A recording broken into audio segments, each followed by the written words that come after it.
बहुत समय पहले की बात है। शुंभ और निशुंभ नाम के दो असुर थे। दोनों बड़े ही बलवान थे और उन्होंने देवताओं से उनका राजपाट छीन लिया था। देवता दुखी होकर माँ दुर्गा की शरण में पहुँचे और विनती करने लगे, हे माँ, हमें इन असुरों के अत्याचार से बचाइए। माँ दुर्गा ने देवताओं को आशीर्वाद दिया और युद्ध भूमि में प्रकट हुई।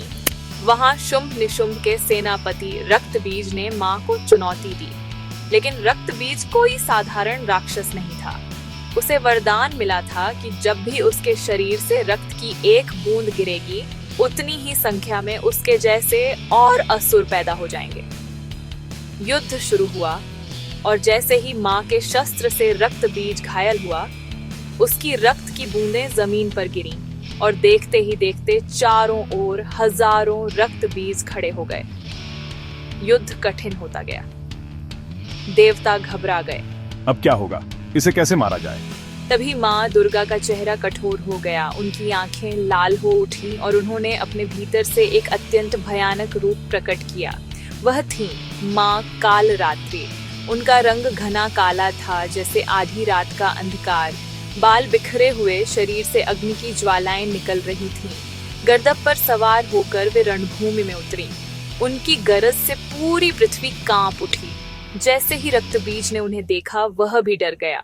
माँ कालरात्रि ने अपने विशाल मुंह और बाहर निकली जिह्वा से युद्ध करना शुरू किया। वे जिस जिस रक्तबीज को घायल करती, उसके शरीर से जो भी रक्त गिरता, उसे वे तुरंत अपनी जिह्वा से पी जाती। अब रक्तबीज का वरदान बेअसर हो गया। धीरे धीरे उसका बल घटता गया और अंत में माँ कालरात्रि ने उसका वध कर दिया। देवताओं ने आसमान से फूलों की वर्षा की और कहा, जय माँ कालरात्रि, आपने हमें इस भयावह राक्षस से मुक्त कराया। माँ कालरात्रि हमें यह सिखाती हैं कि जीवन का अंधकार कितना भी गहरा क्यों न हो, भय कितना भी बड़ा क्यों न लगे, अगर हम साहस और विश्वास से खड़े हों तो हर कठिनाई का नाश हो सकता है। इसीलिए माँ कालरात्रि को शुभंकारी भी कहते हैं। उनका रूप भले ही भयानक है, लेकिन वे हमेशा अपने भक्तों के लिए मंगलकारी हैं।